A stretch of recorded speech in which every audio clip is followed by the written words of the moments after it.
Bismillah Kang, kita hari ini berkegiatan menuju calon klien mitra baru ya. Mau kemana nih Kang? Rencana kita mau ke wilayah Bekasi. Siap. Tepatnya ya tetangga Pondok Gedenya lah ya.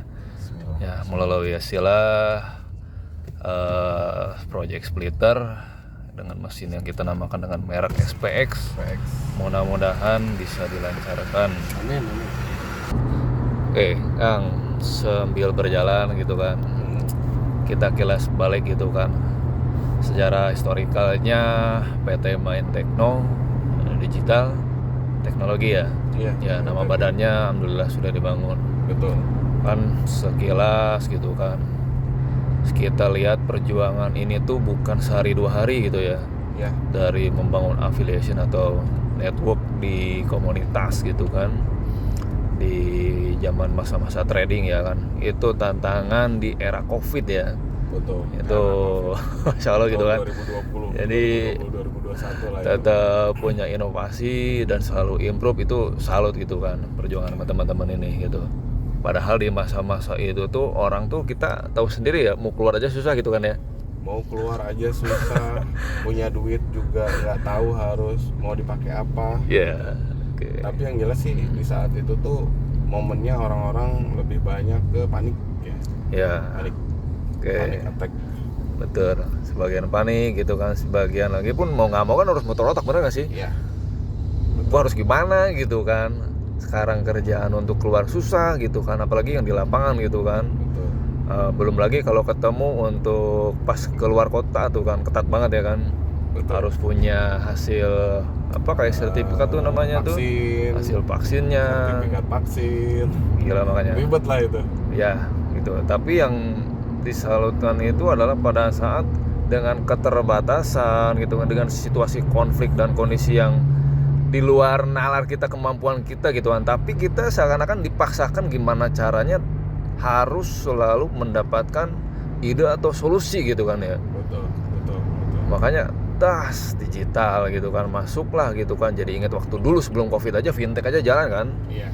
Nah pas sekarang anak-anak kan era saat ini tuh melek kalah trading gitu kan. Betul. Padahal kalau kita lihat ya resikonya cukup bukan tinggi lagi sih ya.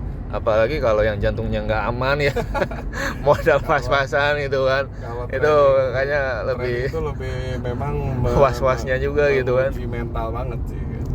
banget uji mental banget itu kan.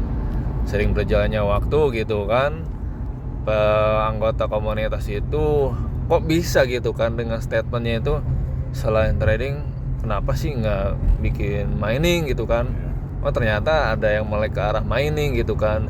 Di dunia blockchain kan memang ada kategori di cryptocurrency ya kan, ada Bitcoin lah, Ethereum lah gitu kan, Litecoin gitu kan, dan lain-lain gitu kan. Kok bisa ada statement seperti itu, dan kita pun jadi mikir gitu loh. Iya. Kayak seakan-akan wah kayaknya impossible gitu. Kayaknya bisa nggak sih bikin mesin, rata-rata kan kita tahu sendiri kalau bikin begituan kan orang luar negeri gitu kan. Betul. Kalau nggak orang India gitu kan. Betul. Nah kok bisa gitu kan tim kita ini arah dengan tantangan itu bisa terjadi bikin mesin SPX ini gimana ya? Sebenarnya sih saat itu apa ya, bisa dibilang memang membuat satu inovasi yang tadinya kita hanya peruntukannya itu hanya untuk komunitas aja gitu kan. Peruntukan untuk komunitas. Dan saat kita launching pertama kali SPX di komunitas, ternyata itu banyak ya. Bahkan tadinya kita untuk produksi mesin mining SPX itu nggak banyak ya, sekitar 20 unit. Ternyata 20 unit itu terjual dalam waktu kurang lebih 2 bulan. 2 bulan. Dan saat itu harga mesin SPX yang pertama kita rilis itu di harga 12 juta ya. Rupiah, dengan estimasi pendapatan hasil itu 4-5 dolar. Karena kita produksinya dulu bukan yang kayak sekarang Kang. Karena dulu produksinya kita di SPXB ya, SPXB gitu kan. Nah itu untuk estimasi pendapatannya per hari 4-5 dolar. Dan alhamdulillah dalam jangka waktu 2 bulan tuh habis. Nah dari situ saya sama Kang Ahmad berpikir, oh ya udahlah gitu kan, tidak ada lagi peminat. Ternyata dari situ timbullah banyak orang-orang yang antusias gitu, bertanya gitu kan, Iya. antusias bertanya ya saat itu, bukan untuk produksi lagi gitu. Seperti itu sih. Untuk pas kita launching awal-awal tuh running di SBX. Ya, kalau kita lihat kilas balik itu ya kan, itu kan per 2023 bulan Oktober ya, kalau Iya. kurang lebihnya di bulannya gitu kan. Ya sebentar lagi mungkin bulan depan 2 tahun ya kan anniversary ya. Anniversary di Oktober ya. Oktober, insya Allah 2 tahun SBX. Pas kan mulai 2 tahun ya kan. Betul. Dari awal 2023 gitu kan, kita lihat untuk source of growth-nya aja gitu kan. Mencari klien ini ternyata tidak semudah yang kita kira gitu kan. Betul. Karena Betul banget. awalnya kita konsumsi untuk komunitas sendiri gitu loh. Awalnya kita tapi produksi untuk ya, komunitas. betul, untuk komunitas gitu kan. Ternyata kalau kita punya niat tujuan mulia gitu kan, ngebantu orang lebih banyak gitu kan, ya tahu sendiri sekarang orang yang di atas makin di atas ya kan. Betul. Orang yang di bawah mau ke atas aja kan sangat minim kan informasi itu. Nah makanya dengan tujuan yang luar biasa ini ya kan, bukan hanya berkah bisnis kitanya aja gitu kan, Betul. tapi bahagia mitranya juga gitu. Betul. Nah pas di 2004 datanya buset kok bisa tinggi gitu kan, apalagi bukan 1 unit 2 unit ya, fantastis banget gitu kan. Betul. Ada yang salah satu anggota letkol gitu kan, orang Aceh kalau nggak salah ya, Iya. itu sampai berapa unit itu? Sebenarnya beliau bertahap. Pertama tuh beli 3, 5 sampai di titik yang terakhir beliau pesen itu 25 unit sekaligus. Sebenarnya sebelum dari 25 unit itu beliau sudah punya 25 unit. Dan kalau di total keseluruhan punya beliau tuh sekarang sudah 50 unit. 50 unit. mesin. Berarti kalau kita kalikan 25 juta gitu kan, makanya pas kita bikin tabel 40 unit aja udah angkanya mau 1 M gitu ya. Kurang lebih sudah Kurang lebih. 1 M. Itu aja kalau 40 unit, apalagi ini 50 unit gitu kan, dengan net profitnya aja udah 80-an kan, 80 jutaan gitu untuk 40 unit. Ini 50. Ini gila sih, udah cepet kan. Itu gaji presiden aja, menteri kita nggak tahu segitu banget.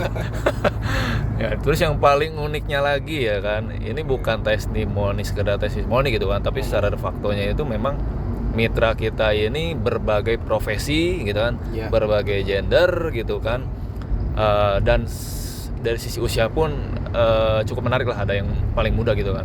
Nah kalau kita lihat nih salah satu instansi gitu kan, dari wilayah utara kalau nggak salah itu ada kantor administratif di MUI Jakarta Utara gitu kan. Betul. Itu ceritanya gimana sih?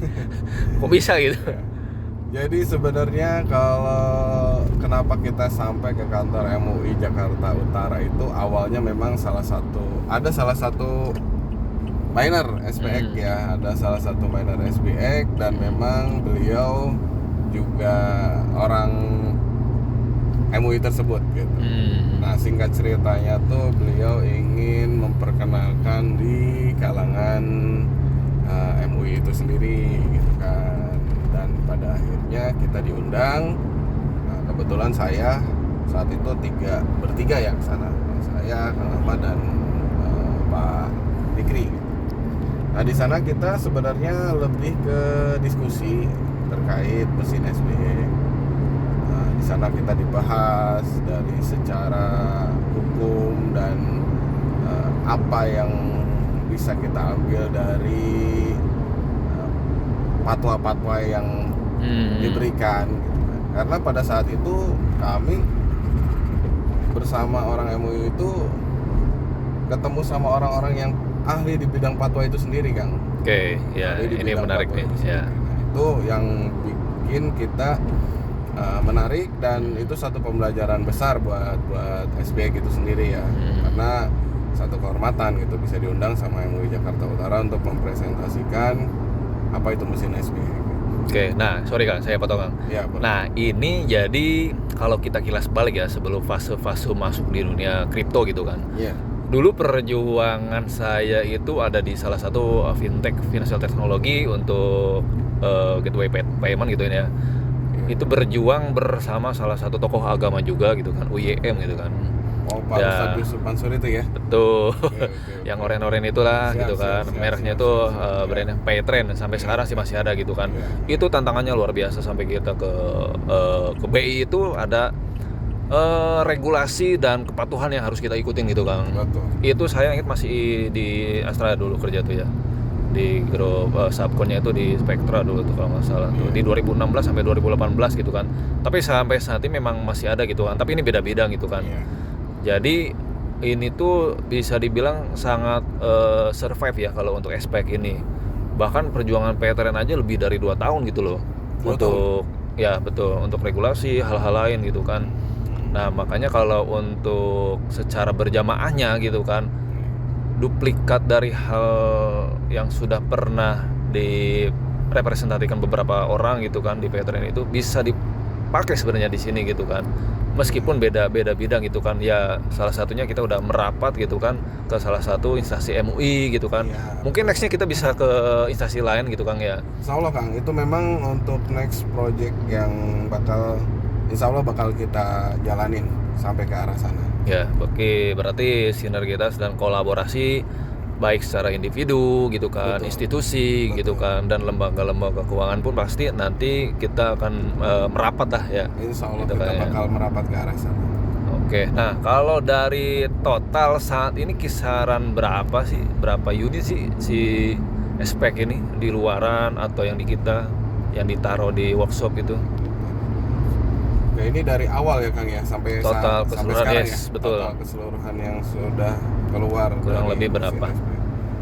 Kalau sebenarnya sih kalau banyaknya itu adalah jumlah kuantitas dari si mesin itu sendiri gitu kan. Oke. Yang dimana untuk para minernya sebenarnya masih terbilang belum begitu banyak lah, belum sampai 100 atau belum sampai 200 tuh belum ada. Oke. Tapi dari satu user itu yang bikin saya juga ngerasa senang gitu ya, ngerasa bangga. Dari satu orang itu ternyata bisa antusias memiliki mesin lebih dari 10 unit.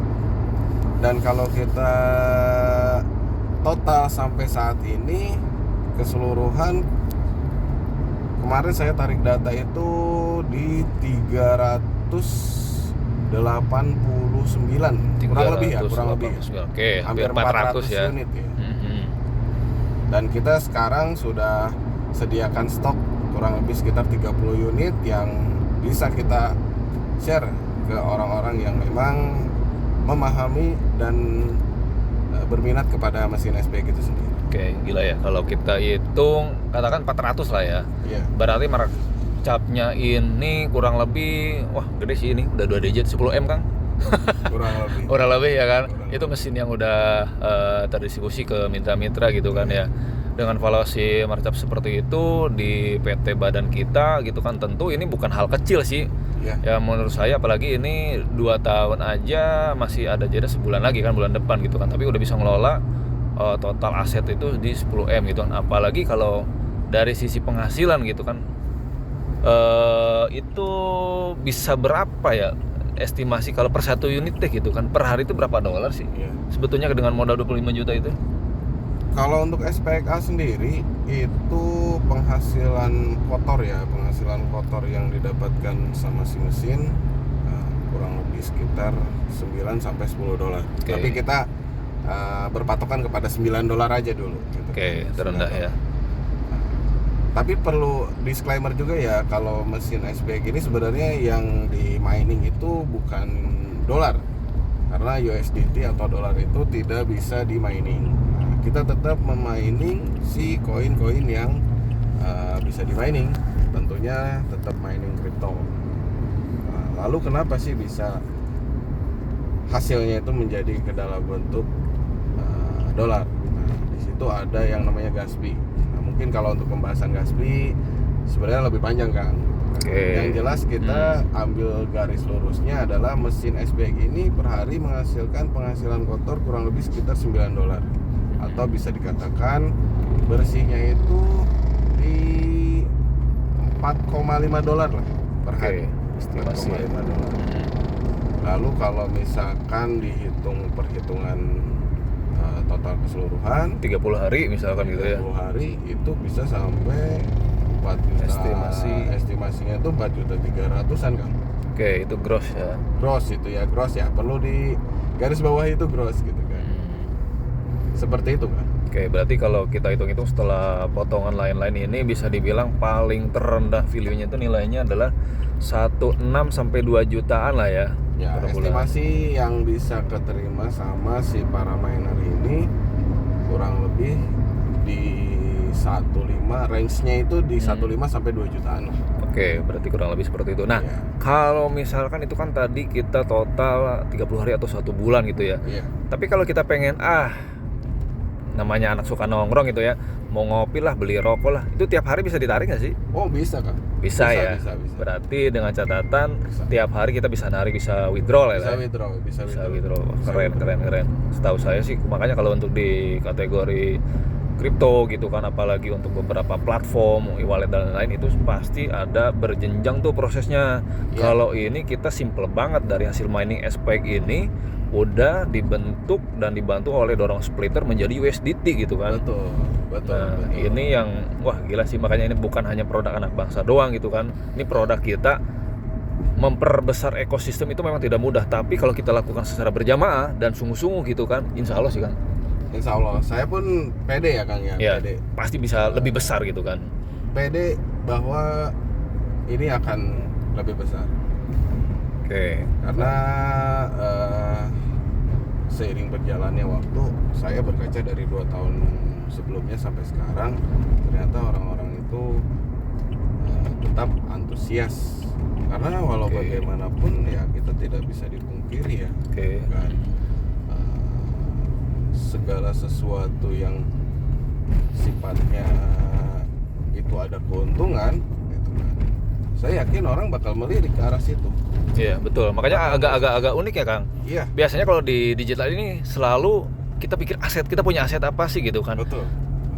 Soalnya ini kan non intangible asset gitu kan, nggak ada Iya. aset sama sekali Nggak ada biasanya aset gitu sama kan. Nah, yang ini gitu kan, yang saya salutkan adalah pada saat teman-teman gitu kan udah mulai produksi gitu kan, itu adalah aset, ada wujud aset fisiknya gitu loh. Betul. Di samping kita dapat cuan gitu kan, tapi kita memiliki mesinnya gitu loh. Betul sekali kan. Dan memang kalau ini kita kategorikan ASICS gitu kan. Mungkin Iya. teman-teman di luar ASICS lebih familiar dengan rig gitu kan. Rig Mining itu ya mining rig, mungkin kalau kita lihat di salah satu influencer Tante Desi gitu kan, cukup gede sih modalnya. Wah, itu Ya very expensive itu modalnya kan. makanya set kapan mengumpulin modal segitu gitu kan. Alangkah baiknya kita cari yang terjangkau tapi ya profitnya yang konsisten gitu loh. Nah, itu dia. Meskipun kita lihat angkanya mungkin bagi teman-teman yang nggak punya modal gitu kan, atau hanya punya sekedar minim gitu kan, yang terkumpul modalnya gitu kan, mungkin ini bisa dilakukan kerja kelompok, bisa dibilang patungan lah gitu kan. Betul. Bukan hal yang begitu besar atau begitu sulit sih menurut saya sih, dengan nilai yang ini sih sangat terjangkau sih, benar-benar harganya gila sih, dijual murah, harusnya sih lebih dari 25 juta kan. Kalau sebenarnya kalau untuk terkait harga Kang, ini masih tergolong yang untuk kategori mesin mining ya. Untuk kategori mesin mining itu sebenarnya dengan harga 25 juta itu masih jauh lebih murah ketimbang dengan kompetitor lain. Bahkan di kompetitor lain itu harganya untuk tipe ASIC ya, untuk tipe ASIC itu ada yang harganya lebih dari 50 juta. Gila, 25 juta. Bahkan sampai ada harga yang 98 juta, dan itu salah satu kompetitor yang Gila. luar biasa sih mesin miningnya. Dan mungkin saya nggak mau sebutin merek gitu kan, selain di luar SPX, tapi mungkin teman-teman di luaran bisa cari tahu lah gitu kan gitu. Nah, perlu diketahui juga ada juga yang dijualan di online gitu ya, dengan harga-harga yang sekarang mungkin murah. Akang juga bisa lihat ya. Makanya kaget kok bisa sih ada jual 5 juta, 10 Nah, juta. itu perlu- Itu kayaknya bukan asik dah. Meskipun dia rig gitu kan, rig itu kan minimal 5 atau 6 PGA gitu kan. Iya. Makanya kok bisa gitu dijual di platform dengan harga murah gitu kan. Makanya ini sih bukan kita ngejudge atau gimana ya. Enggak. Jadi memang perlu studi kelayakan bisnis sih Nah, kalau di itu mungkin dia. teman-teman kalau kita lihat mata Betul. pelajaran ya SKB itu ya kita praktekin gitu loh. Betul, Apakah error system, terus tes errornya seperti apa gitu kan. Karena hasil kita yang diterimanya berapa, Yes, gitu. betul. Pengeluaran yang harus dibudgetkan untuk kepengeluaran itu kan harus dihitung semua. yes, gitu. harus logis sih menurut logis kita. gitu kan, harus logis karena betul tadi seperti yang Kang Rian bilang, itu harus semuanya disurvei dulu ya, sesuai atau tidaknya. Nah, kalau untuk SPX sendiri kenapa harganya konsisten untuk saat ini masih di harga 25 juta karena kita belum tahu ke depan harganya bakal naik atau tidak gitu. Yeah. Tapi dengan harga saat ini SPX itu masih terbilang kategori yang kategori yang murah lah gitu. Karena murahnya, kenapa saya bilang murah? Karena bisa memberikan profitable kepada para si miner. Ya makanya harganya gila sih, 25 kok bisa gitu. Dan kalau kita lihat ROI-nya pun ya 2 digit gitu kan. Ya. Bisa dibilang kalau ngomongin bulan 12 ya itu setahun, BEP itu rata-rata setahun gitu kan. Rata-rata setahun, makanya cepet banget gitu kan. Toh kalau kita lihat dengan angka tersebut aja, ya misalkan nih ada yang mau beli motor, ada yang mau beli mobil gitu kan, dengan catatan gitu kan, ya 25 juta bisa dapat motor.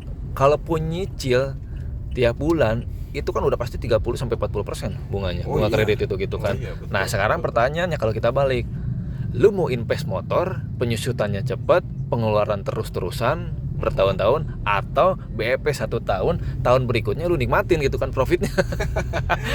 Betul. Mau roda 2, mau roda 4, halnya sama gitu kan. Iya. Nah, ini ya pinter-pinter lah gitu kan analisanya ya kan. Jadi teman-teman jadi arahnya itu nggak sekedar invest atau beli unit gitu kan. Ya boleh lah dianalisa gitu kan. Ya di cross check lah sekarang di dunia digital, makanya gila gitu. 2022 itu kalau kita lihat gitu kan, itu tuh kita di Indonesia 17 juta kan. 17 juta user atau yang sudah terregis masuk ke dunia kripto gitu. Betul. Ya seperti di Indonesia ini kan ada salah satu Indodax gitu kan, atau platform lain kan banyak, ada Bybit dan lain-lain gitu kan. Betul. Dan ini kan kita nggak tahu gitu kan siapa aja sih gitu kan. Nah seiring berjalannya waktu, kalau kita lihat market share yang begitu luas gitu kan di government ini, ada peluang yang begitu besar yang harusnya kita pun bisa seperti agregator lainnya gitu. Betul. Dan kita memang antusias sekali karena saya pribadi masih melirik bahwa market kita itu masih besar gitu kan. Dan artinya orang yang melirik produk ini tuh potensinya masih besar. Yes. Masih besar. Seperti itu kurang lebih ya. Kalau saya pribadi antusias gitu. Ya. Sangat percaya bahwa orang masih akan trust lah. Ya, karena memang sekarang pun kalau di dunia blockchain, Bitcoin dan lain-lain, salah satunya katakan Bitcoin lah gitu ya. Iya. Sekarang udah menjadikan collateral asset. Jadi setiap negara atau pemerintah tuh ramai-ramai berbondong-bondong pengen memiliki aset koin kripto gitu kan. Oh iya kan. Ya kan, berarti Jelas, kalau kita korelasiin kan sebelum ini ada tuh kan berbondong-bondong ngumpulin emas sebanyak-banyaknya gitu kan untuk ketahanan si pemerintah tersebut gitu kan. Betul. Tapi gitu kan, selain emas gitu kan, atau yang kita sering lihat itu atau logam mulia atau dinar gitu kan, sekarang tuh memang sudah dilegalkan ya kan, untuk dunia kripto ini. Nah mereka pun sama halnya seperti emas, jadi berbondong-bondong juga gitu untuk sebanyak-banyaknya mengkoleksi beberapa cryptocurrency yang ada di blockchain ini gitu kan. Nah makanya kalau kita lihat project splitter ini, buset, kalau kita udah listing, nah inilah project dapur kita sebenarnya gitu Kang ya. Betul. Projectnya itu luar biasa ya. Dulu aja Bitcoin gua aja masih ingat 2016 itu masih di bawah 100 juta gitu kan. Nah sekarang splitter masih harga segini gitu kan, apalagi nanti udah listing dengan ekosistem nanti yang sudah berkembang pesat. Ya jangan sampai telat aja sih. Jangan sampai telat ngambil keputusan. Betul. Karena memang kita melihat dari dasarnya aja dulu ya, Kang, gitu kan.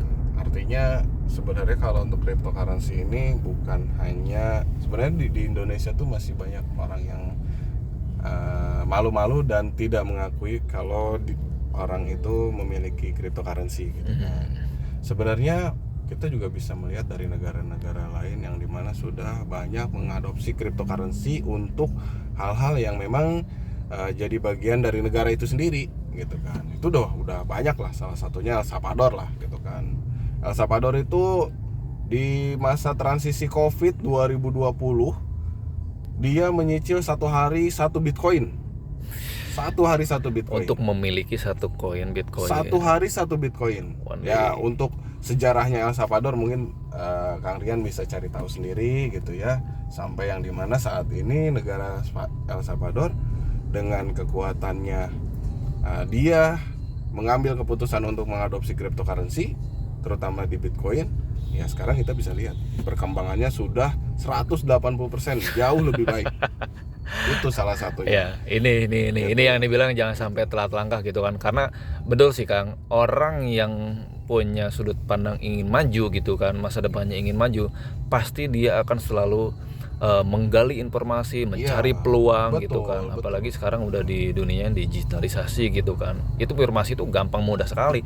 Mau di Google tuh kayak gitu kan, dan lain-lain gitu kan. Literasi lain-lain ya, gitu betul. Yang penting yang harus dipastikan adalah setiap peluang pasti ada risiko gitu kan. Terus keberadaannya ada atau tidaknya juga sebisa mungkin harus diketahui juga gitu kan. Makanya kalau ini sih ya alhamdulillahnya kita udah punya workshop gitu kan. Official kita tuh udah transparan banget gitu kan. Kalau teman-teman mau datang gitu kan, mau sharing-sharing di workshop ada di Bogor ya, di Kota Bogor ya, tepatnya ya di area Kayu Manis lah ya. Nanti kalau mau lebih lanjut ya bisa tanya-tanya kita juga, silakan DM atau Japri gitu kan. Oke Kang, mungkin sesi ini kita break dulu. Next kita akan lebih dalam untuk sharing-sharing mengenai beberapa token kripto yang potensi. Siap Kang Rian. Makasih banyak nih udah sharing-sharing. Oke, siap. Ini udah mastahnya nih, luar biasa. Thank you Kang.